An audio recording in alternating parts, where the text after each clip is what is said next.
इतनी ठंडी बर्फीली पहाड़ों में जब सेनाओं को तैनात किया जाता है और उन्हें रहना पड़ता है कपड़े के तंबुओं में या फिर लोहे के कंटेनर्स में, तो बहुत बड़ी मात्रा में यानी कि लाखों लीटर मिट्टी का तेल जलाना पड़ता है, जो कि खर्च बहुत ज्यादा आता है देशों पर, क्योंकि ये तेल बाहर के देशों से आता है। फिर प्रदूषण का क्या कहें, जिसके वजह से हमारा जलवायु परिवर्तन हो रहा है और यहाँ लद्दाख जैसे इलाकों में तो हमारे बर्फीले जो पहाड़ हैं, ग्लेशियर्स हैं, वो पिघलते जा रहे हैं।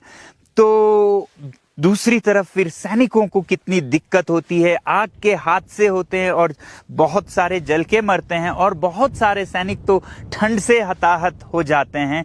तो इन हालातों को देखते हुए हम जहां आज हैं, Himalayan institute of alternatives Ladakh, यानी कि हयाल एक वैकल्पिक यूनिवर्सिटी है जहां पर हम शोध करते हैं पहाड़ों में कैसे जीवन जिया जाए और यहाँ के जो स्रोत साधन हैं उनका इस्तेमाल करके जीवन को आसान कैसे बनाया जाए। तो इसी सिलसिले में हमने सोचा कि जब हमारे सैनिक इतने मुश्किलात में हैं सीमा पर, तो उनके लिए भी एक सोलर हीटेड शेल्टर क्यों ना बनाया जाए, क्योंकि आपने सुना होगा यहाँ हमने सोलर हीटेड घरों को बनाने में काफ़ी महारत हासिल की पिछले कोई 25-30 सालों में।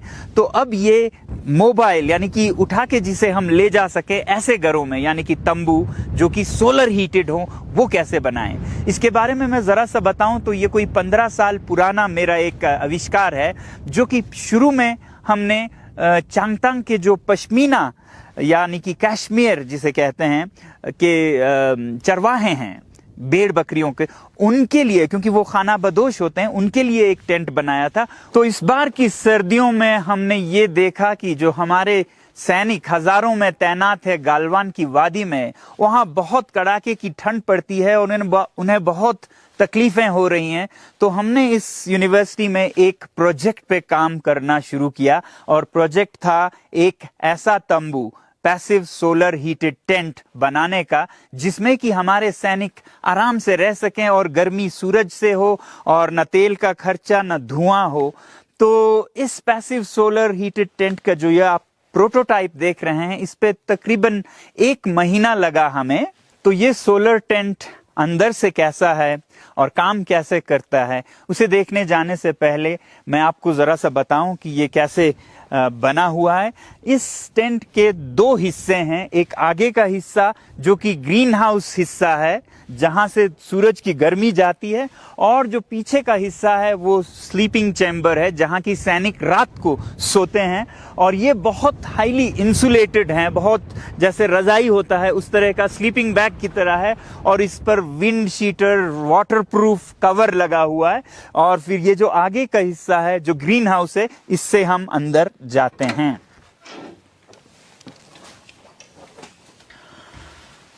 तो ये है पैसिव सोलर हीटेड टेंट।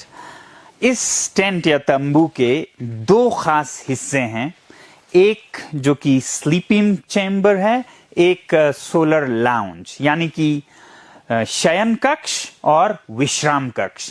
यहाँ पर सैनिक दिन में आराम से खुले में बैठ के अपने काम कर सकते हैं, हथियारों का सफाई वगैरह, और दिन में बहुत ये गर्म रहता है मगर रात में नहीं। और फिर रात में ये कक्ष जो इसका उत्तर का हिस्सा है वो गर्म होके गर्म रहता है, तो वो यहाँ उनका सोने का हिस्सा है। अब ये पूरा टेंट कैसे गर्म रहता है, इसके 3 तरीके हैं। एक है कि दक्षिण दिशा से सूरज की किरणें आए, जैसे इधर आ रही हैं, वैसे ही ये जो दीवार है ये इसका दूसरा हिस्सा है। पहला हिस्सा दक्षिण से धूप आए, दूसरा हिस्सा वो धूप इस दीवार में, जो ये शयन कक्ष की दीवार देख रहे हैं, वो एक हीट बैंक है, इसमें वो गर्मी जमा होके रहे ताकि वो रात को उपलब्ध हो, जबकि गर्मी की सबसे ज्यादा जरूरत हो। तो दिन की गर्मी रात तक इस दीवार में कैद रहे या जमा रहे, संचित रहे। ये इस दीवार में हम पानी का प्रयोग करते हैं और भी कुछ मटेरियल्स का, और इसको पॉलीकार्बोनेट के पारदर्शी परतों से ढका गया है, जिसमें से धूप जा सकती है मगर गर्मी वापस ना आए।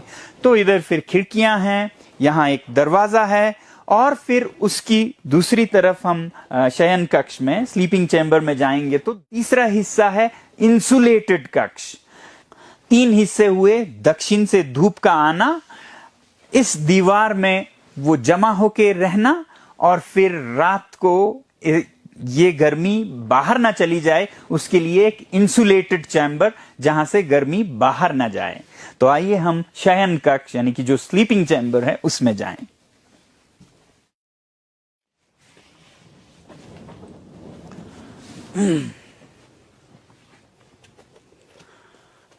तो ये है पैसिव सोलर टेंट का नॉर्दर्न यानी कि उत्तर का हिस्सा, जहां से धूप नहीं आती है मगर अंदर की गर्मी बाहर जाती है। तो इसमें मोटे परत लगे हैं जैसे आपके स्लीपिंग बैग्स में होते हैं।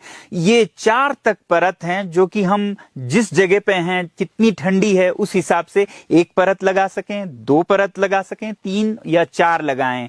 सर्दियों में हो तो 4 लगाने पड़े, गर्मियों में आप इसे उतारते जा सकते हैं। तो ये परतें अंदर की गर्मी को बाहर नहीं जाने देती।